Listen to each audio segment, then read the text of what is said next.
selanjutnya yaitu tausiah yang akan disampaikan oleh Ustaz Muhammad Firdaus Masuhe dengan tema indahnya bersilaturahim memperpanjang umur dan rezeki.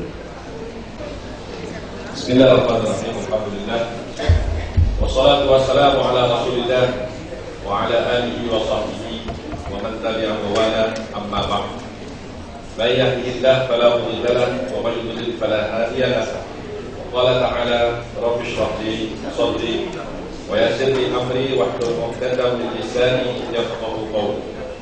Subhanaka la ilma lana illa ma 'allamtana innaka antal 'alimul hakim.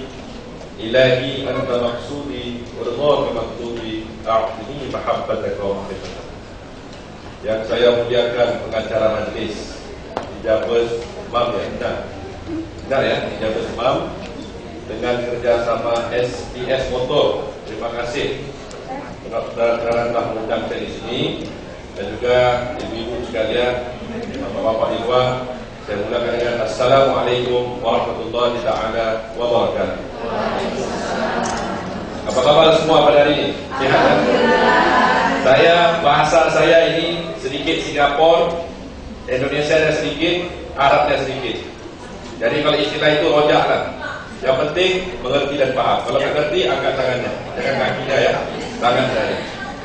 Jadi insyaAllah pada tengah hari ini, pada sore ini, saya diberikan beberapa tajuk untuk fungsi bersama Anda, yaitu berkenaan dengan bersilaturahim, ya, silaturahim, dan juga apakah kebaikan dan manfaat kita bersilaturahim.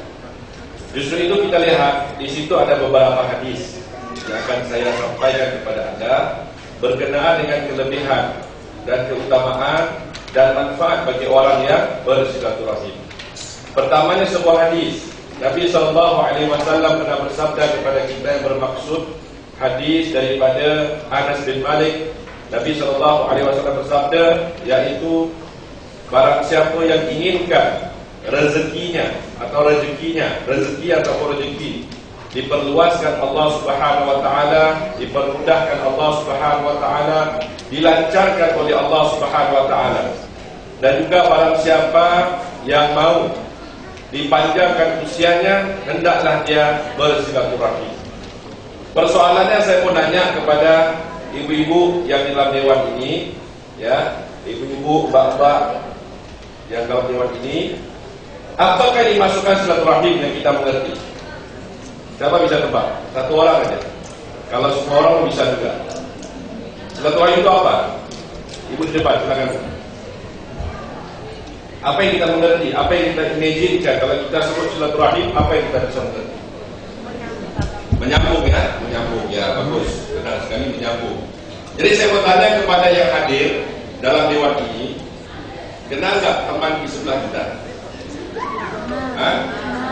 Kenal nggak kenal? Di belakang kita? Kenal juga. Di belakang belum kenal. Jadi bagaimana kita mau mengatakan kita ini bersilaturahim, sedangkan teman di dalam satu kamar ini semuanya kita belum kenal. Jadi silaturahim itu kita saling berkenal antara satu dengan yang lainnya, dengan tujuan untuk mendapat barokah dan ridha Allah Subhanahu wa taala. Justru itu saya di sini di Indonesia ini sebenarnya sudah hampir 8 tahun. Ya, 8 atau 9 tahun di Indonesia saya mengembangkan atau melakukan satu program kebajikan sosial yang mana kita peduli kepada orang-orang fakir miskin, anak-anak yatim piatu dan sebagainya. Sebenarnya tujuan utama saya melakukan perkara itu ada dua yang saya ingin berfungsi kepada ibu-ibu yang dimuliakan ataupun mbak-mbak sekalian. Pertama, karena kita mau panjangnya usia kita. Penting nggak panjangnya usia? Nggak penting? Penting, sangat penting, benar sekali. Atau siapa di sini yang mau pendek usianya, angkat tangan? Nggak ada kan? Semua pasti mau panjang usianya. Dan saya mau nanya di sini, siapa yang mau di sini hartanya banyak? Semua mau? Atau siapa yang mau di sini hidupnya biasa-biasa? Jadi siapa di sini yang inginkan hartanya banyak? Pasti semua mau kan? Sebenarnya kunci itu udah ada, yaitu menyampaikan kebaikan, ya. Apabila kita bertemu sesama kita mengucapkan salam. Pernah nggak kita bertemu sama teman kita ngomong hai? Ada juga kan, hai. Ataupun udah kita mau berpisah, bye bye, tata, titi, putu, ya itu semua macam-macam bahasa yang digunakan. Tapi sebenarnya kenapa yang dikatakan sebaik-baik kamu ialah orang yang menyampaikan salam kepada temannya? Itu masa kita sebut ketika ketemu teman kita, apa yang kita sebutkan? Assalamualaikum. Apa maksudnya? Kita mendoakan teman kita itu untuk kebaikan dan juga keselamatan. Bagus tak mendoakan orang? Bagus. Sekiranya Allah Subhanahu wa taala membuka hijab. Bukan ini hijab dibuka ya, bukan. Jangan maksudnya buka hijab semuanya buka hijab, bukan. Maksud saya membuka hijab, membuka tirai yang kita nggak bisa lihat kan dua mata kita ini, ya. Orang-orang yang mengucapkan salam sebenarnya mendoakan orang kebaikan, ya. Sebenarnya ada ribuan malaikat yang mendoakan dia kembali. Ribuan malaikat mendoakan dia kembali. Dia tidak lihat. Coba kalau dia lihat, mungkin semua orang dikasih salam. Orang yang kafir pun Assalamualaikum, Assalamualaikum. Apa malaikat itu menanti-nantikan untuk orang yang menyampaikan salam kepada teman-temannya, kepada orang-orang yang dikenali.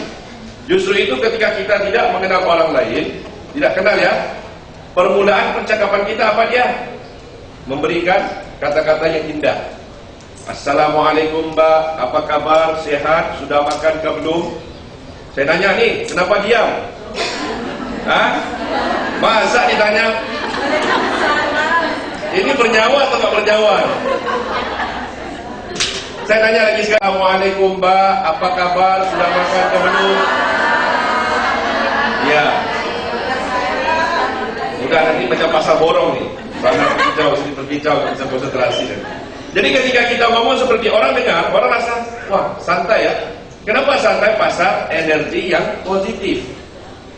Kita mentransferkan energi yang positif. Apabila kita mentransferkan energi yang positif kepada seseorang, dia dapat merasakannya.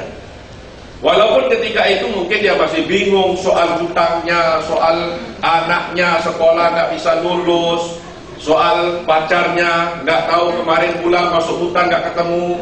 Ya, soal apa-apa macam-macam persoalan, tetapi ketika kita ketemu, kita mendoakan dia kebaikan, dia dapat merasakan ya, energi yang kita bawa, energi yang positif.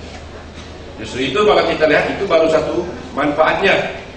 Sebenarnya dengan kita menyambungkan silaturahim, kita akan menambahkan usia kita. Apa maksud menambahkan usia? Menambahkan usia maksudnya kita menghindarkan diri kita daripada penyakit. Nah, saya mau tanya mbak-mbak semua yang cantik-cantik, yang ayu-ayu. Kenapa cantik, kenapa ayu? Pasal pakai jilbab, pakai hijab. Itu pasal cantik dan ayu. Benar gak benar? Benar. Kenapa benar? Gak usah cerita soal hukumnya. Saya kasih teka-teki ya. Teka-teki, tahu teka-teki? Teka-teki? Gak tahu ya, saya pun gak tahu juga apa yang teka-teki. Teka-teki ya, contoh. Ada 2 gula-gula permen ya, 2 permen. Satu permen itu saya buka, disobek, luarnya dibuang, permennya ya. Saya buang ke pasir. Satu lagi permen saya belum buka lagi, tapi saya buang ke pasir. Yang mana satu mbak mau ambil konsumsi?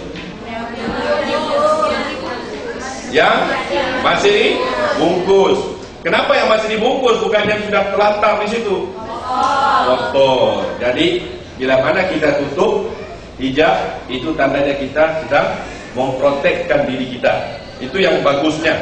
Ya, ini tidak mau offend kepada teman-teman yang tak pakai jilbab, yang tak pakai kita doakan mereka. Jangan pernah kita cerca sama mereka. Ini seperti saya punya makcik, tahu makcik bahasa apa itu makcik? Hah? Apa tokek? Tokek itu apa itu? Dia kata tokek, dia kata. Makcik apa? Tante. Tante, bibi. Betul, tante sama bibi.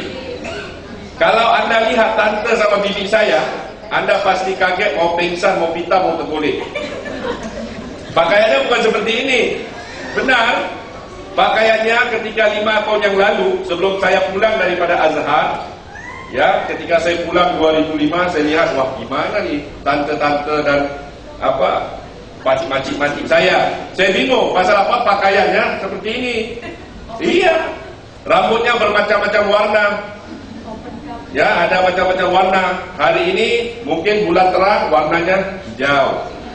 Besok mungkin kalau bulannya gelap, warnanya hitam. Jadi bermacam-macam warna, dirubah-rubah rambutnya. Jadi ketika saya ngomong, ya, makcik kapan mau pakai jilbab? Katanya hatinya belum terbuka. Nah, gimana mau pakai? Ini biasa orang ngomong kan? Saya kata nggak apa-apa. Kalau seperti itu jangan pakai. Tidak mengapa.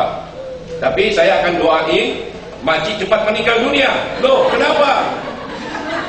Kenapa kamu doakan aku cepat meninggal dunia? Supaya ketika mau dikapankan kan dijilbabkan, cantik. Jadi saya akan pakaikan makcik buat selama-lamanya. Lucu nggak? Nggak lucu. Nggak lucu jangan ketawa. Lucu baru ketawa. Seperti itu. Jadi akhirnya dia marah. Dia marah saya. Tapi saya udah ngomong berpuluh-puluh kali. Kalau burung ini bisa keluar buihnya semua. Tapi dia nggak bisa mengerti karena kita hanya menyampaikan saja. Jadi akhirnya saya udah perhatikan makcik saya, udah jangan ngomong yang keras-keras, yang santai-santai, yang indah-indah.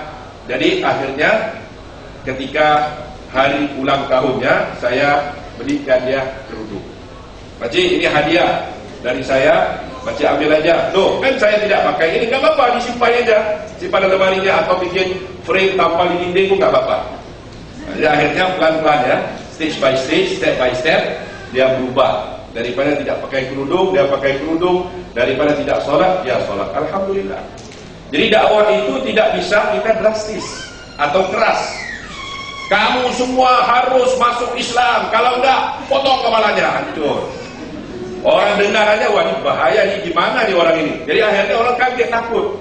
Tapi kalau kita kata alangkah indahnya kalau kita masuk Islam, mendapat ketenangan, mendapat keamanan, dekatkan diri kepada Sang Maha Pencipta. Jadi orang dengar, orang kata, wah ini lebih dapat diterima. Justru itu, mbak-mbak sekalian, ibu-ibu sekalian, sebenarnya dalam menyambung silaturahim tadi tidak kira siapa saja. Saya mau ketika kita keluar nanti, ya, ketika mbak-mbak, ibu-ibu mau keluar, pastikan kita tahu siapa dalam kamar ini. Pastikan kita tahu namanya siapa. Kita nggak perlu tengok orangnya. Orang ini nggak cantik, nggak mau aku kenalan sama dia. Nggak perlu seperti itu. Karena cantik itu subjektif. Ada orang lihat orang yang badannya gendut, katanya ini satu keindahan dan seksi. Ya, kita ngomong ini enggak seksi, ini jelek sekali. Oh enggak, ini seksi bagi aku. Justru itu saya kata, kecantikan itu subjektif. Ya, tidak sama. Satu dengan yang lainnya tidak sama.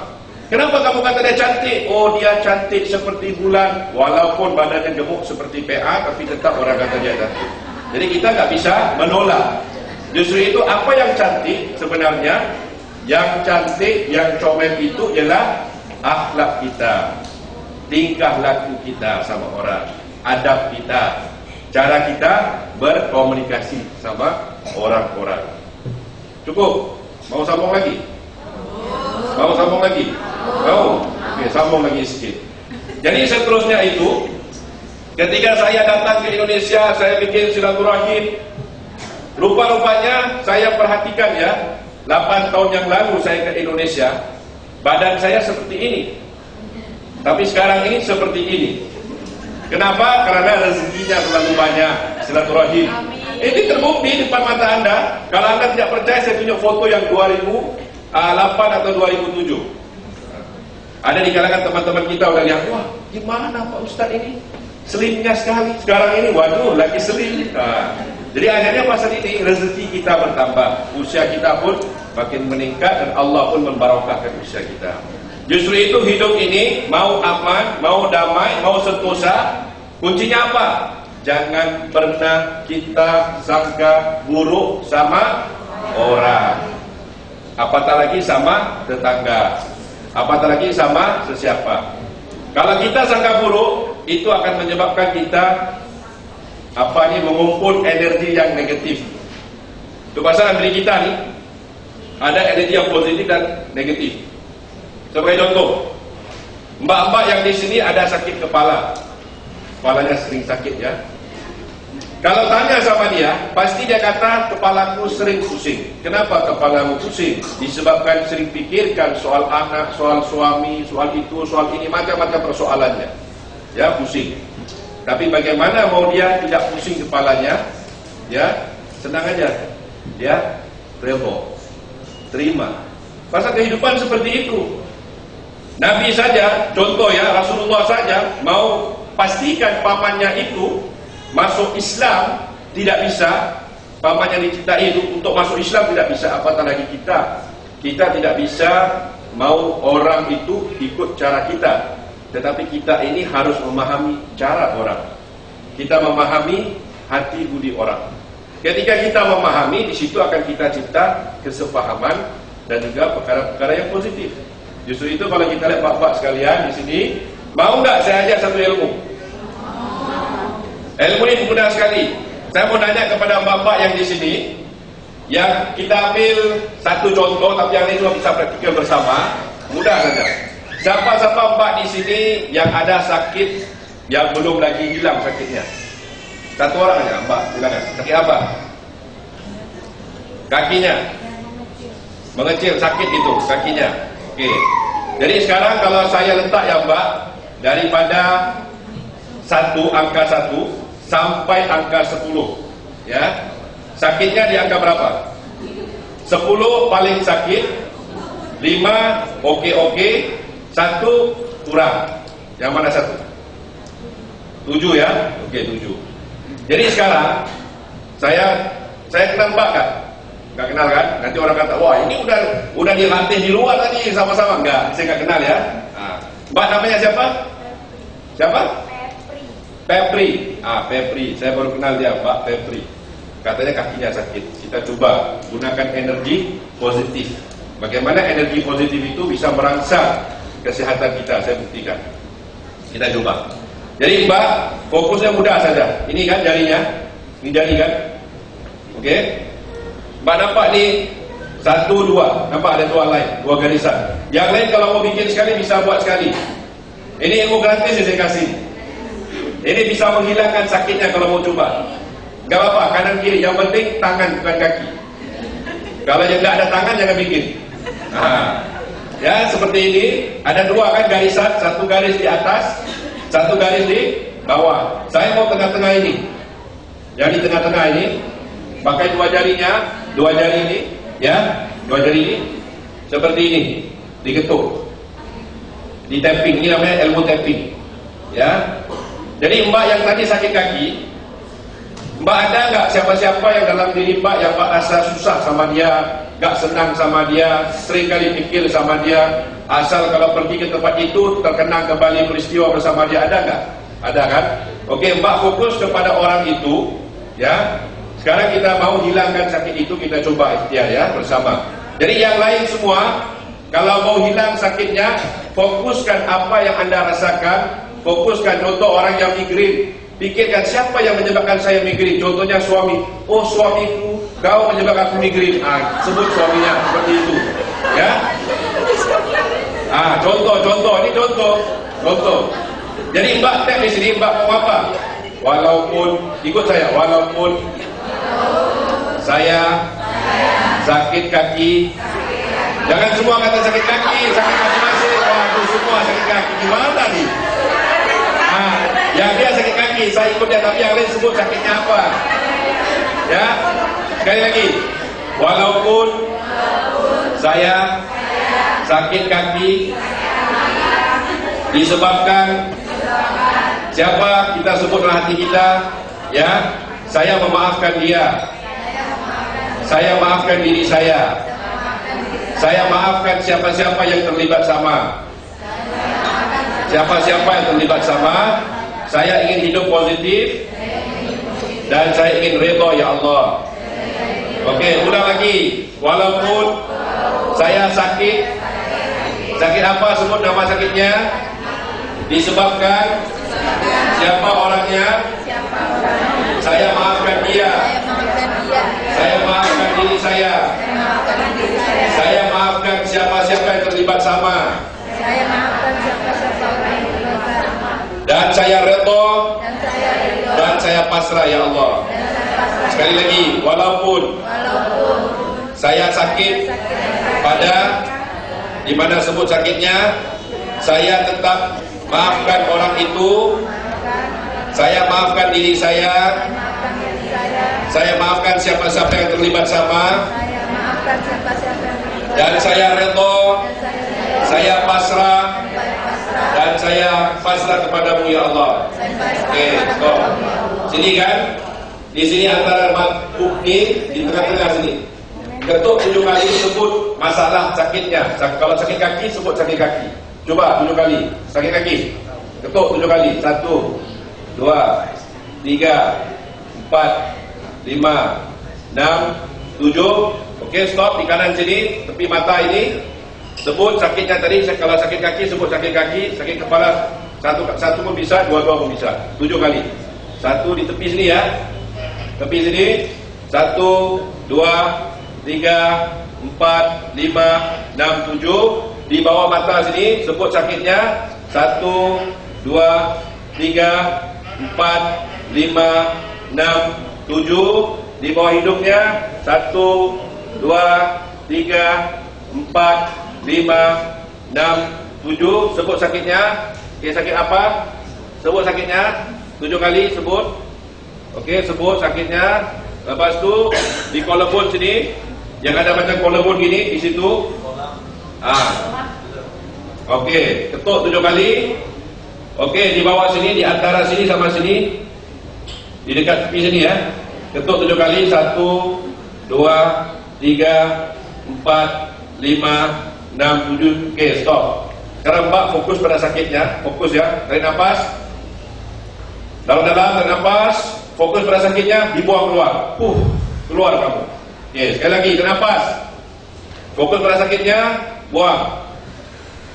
Tarik nafas. Fokus pada sakitnya, buang. Okey, Mbak, gimana rasanya? Daripada 1 kali kata 7 kan, ada pengurangan kan? Ada Pak? Yang benar Pak? Bapak? Barusan sebelum pengobatan tadi, Pak Ustaz, itu ada rasa sakit. Ya. Maksudnya ada yang merasa sakit menyerang. Ada sakit menyerang. Ya. Sekarang ini? Alhamdulillah, sekarang ini dia nggak apa-apa. Nggak apa-apa, hilang terus. Nah, Mbak, dia ngomong hilang terus ya. Mbak dia ngomong, bukan saya ngomong. Jadi maknanya apa? Ini energi positif yang kita bina. Jadi ada sakit itu disebabkan kita punya spiritual sama kita punya mental. Ya, ada juga sakit itu disebabkan physical. Jadi kalau sakit itu yang disebabkan spiritual kita, perasaan kita, emosi kita yang terganggu, yang belum lagi dibereskan, kita menahan dalam diri kita akan terus sakit. Tapi ketika kita keluarkan dia, kita memaafkannya, kita ingin bersilaturahmi kepada orang ramai-ramai semuanya, berbaik sangka sahaja, akhirnya kita sehat.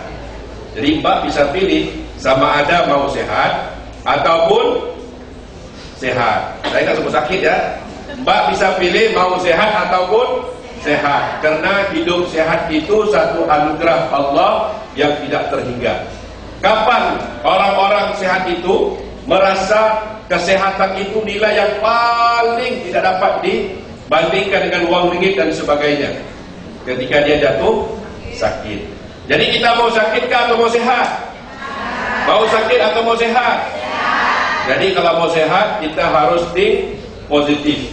Kita bersikap positif dengan siapa-siapa, bersikap positif dengan orang semuanya. Insya Allah dengan kita bersikap positif dan kita membina silaturahim di antara kita, tidak kira warnanya apa, hitam, putih, coklat, sawo matang, apa, yang penting dia manusia bukan jin. Yang penting dia manusia bukan jin. Insya Allah kita bisa meraih banyak kebaikan.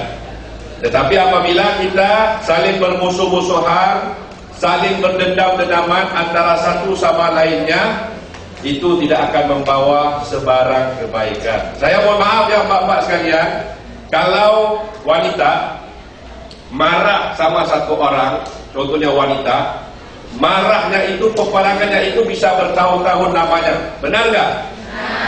Saya mau nanya kenapa? Sakit hati? Ya kenapa lama sangat? Kenapa nggak bisa cepat sembuhnya? Pasal wanita itu 9 bahagian dirinya itu emosi. Jadi Anda kalau tidak mau emosi, caranya bagaimana? Kalau mau marah sama dia, istighfar. Astaghfirullahaladzim alladzi la ilaha illa huwal hayyul qayyum wa atubu ilaihi. Astaghfirullahaladzim alladzi la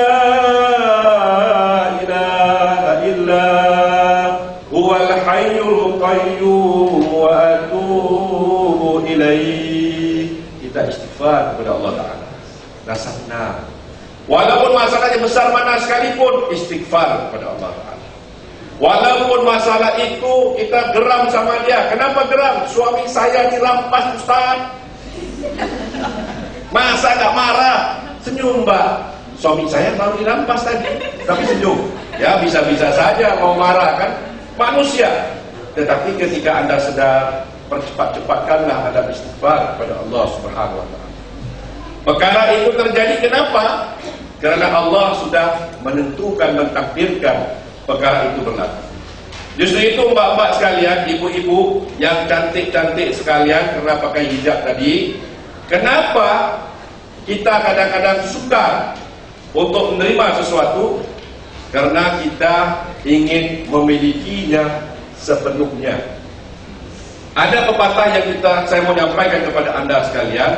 Apabila Anda ingin merasa memiliki sesuatu itu dengan secara sempurna, Anda perlu siap-siap untuk kehilangannya secara sempurna ataupun dikecewakan. Tetapi kalau Anda memilikinya seadanya, tapi kesyukuran Anda kepada Allah melebihi daripada apa yang Anda miliki, Allah Ta'ala akan bantu Anda untuk mengekalkan nikmat itu, bahkan ditambahkan lagi kenikmatan tadi. Jadi fokus kehidupan, janganlah kita pernah fokus kepada manusia terlalu banyak sangat. Karena ketika mana kita fokus pada manusia itu terlalu banyak sangat, masalah kita tidak bisa dileraikan. Problem kita pasti akan bertimpa-timpa. Bila mana problem itu bertimpa-timpa, problem emosi sudah berat, akhirnya dia akan melibatkan problem jasmani kita. Karena banyak hanya berlaku penyakit emosinya yang terganggu, dia simpan, dia pendam, masuk dalam hatinya di sini, ujung-ujungnya badannya akan sakit dan sebagainya. Jadi kita ada pilihan. Kalau suami kita nikah lagi, mbak kata, wahai kandaku yang dicintai, disebabkan kamu telah bernikah lagi, teruskanlah hidupmu. Tapi jangan lupa tanggung jawab kamu terhadap diriku. Apa yang Anda berikan, Anda perlu berikan seperti sedia kala. Kalau tidak, akan kutuntut di yaumul mahsyar nanti.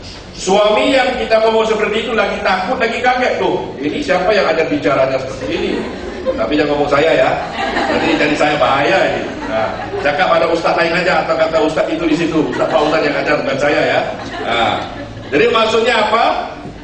Kita menyampaikan seperti itu. Jadi akhirnya secara psikologisnya dia yang pikir mau mencabar kita, akhirnya turun egonya. Pasal lelaki, saya laki ya, kan makhluk lain yang laki. Dokter itu laki, semua laki ada egonya. Jadi kalau mau lunturkan ego lagi, ini saya kasih ilmunya. Jangan kita cakap lebih daripada dirinya. Kita menunduk sedikit dengan kata-kata kita yang penuh keindahan, dengan penuh bahasa yang indah, tetapi makna itu cukup mendalam, cukup untuk menusuk kalbunya yang paling dalam. Apabila terkesan kalbunya paling dalam, dia akan merasakan apa yang kita rasakan. Tapi bila mana kita simpan, kita stres, ya, keluar rumah mukanya gini, balik mukanya gini. Kenapa Mbak? Hari ini mukanya seperti itu. Saya stres. Cukup bulan nanti pasti darah tingginya naik, kolesterolnya naik, jantungnya pompa makin laju, ya, makin laju degupan jantungnya dakduk. Kenapa? Pasal masalah berat-berat Pak Ustadz nggak bisa disolusikan. Akhirnya kita konsumsi obat-obatan dan tidak menyembuhkan, bahkan banyak memudaratkan. Jadi justru Bapak sekalian, secara kesimpulannya, bisa kesimpulan nggak? Cukup nggak? Cukup ya? Kalau mau lagi kita ketemu lagi masa akan datang nanti insya Allah. Masa kalau mau cerita banyak-banyak ilmu nanti, ya nggak bisa habis hari ini. Mungkin subuh nanti selesai kuliah kita. Jadi cukuplah sedikit ilmu saya kasih tadi. Jadi Bapak sekalian, secara kesimpulannya, kalau kita mau mendapat banyak kebaikan, mau nggak kita tolong orang lain juga? Contoh kita dapat kebaikan, kita mau bantu orang lain mendapat kebaikan yang sama. Mau nggak? Ada nggak mbak-mbak yang di sini atau ibu-ibu yang berhati mulia yang feelingnya suka bantu orang lain? Ada nggak? Ada. Saya mau nanya, siapa yang di sini hatinya murni, baik, suka bantu orang lain secara jujur? Angkat tangan. Tinggi-tinggi tangannya. Kalau nggak ada tangan, nggak perlu angkat tangan. Mbak ini aja. Loh, yang lain itu apa ceritanya? Sekali lagi saya tanya, ada nggak bapak di sini, ya, yang berhati mulia, yang suka tolong orang lain, suka melihat orang lain sengsara? Ada nggak? Ada angkat tangan? Hah? Nggak ada? Waduh, gimana nih Mbak? Nggak ada. Kalau nggak ada bahaya Mbak, karena hidup kita perlu membantu orang lain. Karena hadis Nabi pernah bersabda yang bermaksud Allah sentiasa akan membantu orang-orang itu. Allah membantu kita selagi mana kita membantu orang lain. Jadi kalau anda inginkan Allah bantu anda sekalian, anda perlu bantu orang lain. Bantunya enggak semestinya kasih uang, itu bukan bantu Mbak. Kadang-kadang cukup kita memberikan nasihat yang baik, kita mengajarkan perkara yang baik, kita nasihati benda-benda yang kebajikan, itu sudah cukup membantu dia. Orang kadang-kadang bermasalah, tidak perlu masalahnya diselesaikan, hanya cukup didengari masalahnya, itu pun bisa menyelesaikan. Benar nggak? Benar. Pasal orang wanita, dia perlu seseorang untuk didengari masalahnya. Ketika mana selesai, capcuk selesai saja, dia pun rilis, sudah selesai. Tapi kalau tidak keluar apa yang mau diungkapkan, akhirnya bahaya. Itu akan menyebabkan banyak penyakit. Jadi kita jadilah teman kepada semua wanita-wanita yang ada di Lombok ini. Jadi teman kepada mereka. Masalah mereka bukan masalah kita, tetapi kita bisa mendengarkan dan memberikan bantu apa yang sepatutnya. Tapi jangan kita biarkan mereka telantar seperti itu aja. Untuk masalah kamu, kubur kamu jaga, kubur saya punya suka. Gak bisa seperti itu Mbak. Pasal banyak di kalangan hari ini orang kata, kenapa kamu tidak tegur dia? Oh, gak apa-apa Pak Ustadz, dia mati kuburnya sendiri. Bukan sama-sama saya. Loh, kalau besok kamu dimakamkan, ditanam, kubur kamu sebelah kubur dia yang tidak sholat, gimana ceritanya? Malam hari dia disiksa, kelepang kelepung malaikat pukul, kamu gak bisa tidur. Ketika di dunia, kenapa malaikat saya udah bikin amal soleh tapi gak bisa tidur di kubur? Pasal dulu kamu gak mau nasihatin dia, jadi kedengaran semuanya, jadi akhirnya gak aman kita. Jadi mau aman hidup, sampaikan kebaikan kepada sesiapa saja kita ketemu, dan bina silaturahim yang baik. Mau hidup sehat, mau hidup bagus, mau hidup kita santai, jangan pernah ada permusuhan sama orang. Berdendam itu bahaya Mbak. Itu pasal kalau kita ada masalah sama siapa sekalipun, korbankanlah emosimu supaya dirimu tidak terkorban. Bisa mengerti? Gak bisa mengerti? Ini bahasa Indonesia. Korbankanlah emosimu supaya dirimu tidak terkorban. Ketika mana kamu beremosi, kamu akan mengorbankan dirimu sendiri. Betul, bukan diriku. Dirimu yang akan terkorban. Nah, jadi ketika mana kalau kamu pandai mengkontrol emosi kita, emosi diri ini, insya Allah tidak akan ada masalah dalam kehidupan. Walaupun masalah itu datang kepada kita, kita bisa membereskannya dengan mudah. Tetapi kalau orang yang sudah pikiran emosinya tinggi, masalahnya berat, tidak bisa solusi, walaupun sekecil semut benda di depan matanya tidak dilihatnya. Masa dipikirkan emosinya lebih besar daripada segala-galanya. Jadi nampaklah Allah dalam semua kehidupan kita. Allah itu bisa membantu siapa saja yang mau dibantukan. Jadi bapak sekalian, saya ucapkan sekali lagi ribuan terima kasih kepada Mbak Ida dan juga beberapa tim yang menjemput saya. Saya tidak kebetulan sebenarnya, karena saya di Indonesia. Sebulan sekali bersama Dr. Salim itu kita akan keliling Indonesia, ya, ke Lombok, ke Solo, ke Jakarta, ke Batam, lepas tu ke Surabaya, lepas tu ke mana lagi? Ke Singapura lah. Tujuan kita apa? Membawa manfaat kepada manusia. Kita membawa dua ilmu tentang bagaimana anda bisa hidup sehat secara optimal, dan kedua ilmu bagaimana anda bisa hidup mewah. Ngerti gak tentang mewah? Kalau orang ada uang di kantongnya ini, yang makan pagi, kais pagi makan pagi, kais petang makan petang, kalau tidak kais tidak makan, itu bukan arti mewah. Itu artinya dia harus kerja. Tapi kita bawa formulir bagaimana, ya, orang-orang biasa bisa jadi luar biasa. Orang yang ekonomnya merendah, kita bisa meningkatkan mereka dengan cara ilmu. Jadi kalau mbak-mbak, syaratnya harus ada apa? Hati yang mulia, mau bantu orang lain. Ilmu ini bisa kita berikan kepada bapak, tidak ada masalah. Tetapi syaratnya harus hati mulia, nak bantu orang lain. Harus ada, maksudnya personalnya bagus, tidak ada dendam, suka bikin sahabat. Prinsip hidup bahagia pada hari ini mudah sahaja. Pertama, tiap-tiap hari dalam kehidupanmu cari satu orang teman. Tiap-tiap hari kurangkan musuh, cari satu teman. Kalau satu hari satu teman, 365 hari setahun udah berapa teman? 365 teman. Kalau udah 10 tahun berapa teman kita? Banyak. Kalau kata orang Jawa, banyak katanya, banyak, bukan banyak tapi banyak katanya. Itu mereka ajar saya, bukan saya ajar mereka ya. Kalau sebutannya salah, salahkan mereka. Bukan salah saya. Jadi maknanya banyak. Ya, bila banyak itu, ya, bila terlalu banyak, kita tidak ada musuh. Daripada teman-teman kita itu akan lahir sahabat-sahabat yang bisa membantu kita. Karena teman terlalu ramai, tetapi sahabat terlalu kurang. Jadi dari situlah kita membina silaturahim sesama kita. Jadi bapak sekalian, cukup sampai di situ saja penyampaian saya. Ya, kalau bisa sebelum keluar nanti pastikan kita tahu siapa-siapa penyelamat di sini. Kalau tidak tahu, ambil tahu. Kalau tak nak ambil tahu, baca doa. Okey. Kalau tidak ambil tahu juga. Seperti itu. Tidak ada unsur-unsur tidak ambil tahu, ya. Jadi Mbak, ya, apa ni sampai sini saja perbahasan saya. Mari sama-sama kita baca doa sebagai penutup ya, Mbak Ida. Penutup ya. Penutup tausiah saya. Ya, kita baca doa bersama. Semoga doa ini Allah Subhanahu Wa Taala melapangkan usia kita. Ya, bukan melapangkan usia, melapangkan rezeki, memanjangkan usia dan menghilangkan segala masalah. Jadi sebelum kita doa, kita istighfar 3 kali bersama-sama ya. Astaghfirullahaladzim alladzi la ilaha illa huwal hayyul qayyum wa atubu ilaihi.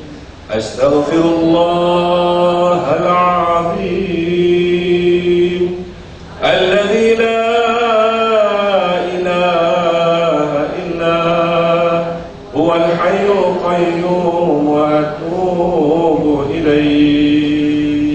أستغفر الله العظيم الذي لا إله إلا هو الحي القيوم وأتوب إليه. بسم الله الرحمن الرحيم. الحمد لله رب العالمين. الحمد لله العالمين حمدا شاكرا حمدا يوافي نعمه ويكافئ مزيدا. اللهم صل على سيدنا محمد صلاة تنجينا بها من جميع الأحوال والآفات وتقضي لنا بها من جميع الحاجات وتطهرنا بها من جميع السيئات وترفعنا بها عندك على الدرجات وتبلغنا بها أقصى الغاية من جميع الخير في الحياة وبعد الممات. إن الذين يبايعونك إنما يبايعون الله يد الله فوق أيديهم فمن نكث فإنما ينكث على نفسه ومن أوفى بما عاهد عليه الله فسيؤتي أجرا عظيما. Ya Allah, ya Tuhan kami mohon ampun kepadamu ya Allah di atas segala dosa dan maksiat telah kami lakukan, dan telah pun kami berusaha bersungguh-sungguh dan bertaubat kepadamu. Namun apakan daya ya Allah, disebabkan kelemahan iman ini kami masih semula lagi. Ya Allah, ya Tuhan kami mohon ampun kepadamu ya Allah di atas segala perkara yang pernah kami janji dalam hati ini untuk melaksanakannya untukmu. Namun apakan daya ya Allah, disebabkan kotornya hati nurani kami ini belum mampu kami mengkotakannya lagi. Ya Allah, ya Tuhan kami mohon ampun kepadamu ya Allah di atas segala nikmat kurniaanmu yang terlalu banyak telah kau berikan ke atas diri kami, dalam bentuk kesehatan, kekuatan, umur yang panjang, harta yang banyak, masa yang lapang, dan kehidupan yang cukup sempurna. Sepatutnya semua nikmatmu itu kami gunakan dalam mentaati ajaranmu. Sebaliknya ya Allah, disebabkan kelalaian kami, disebabkan kejahilan kami, disebabkan kelemahan diri kami ini, telah kami gunakan sebahagian nikmat-Mu itu dalam ingkar subuhanmu.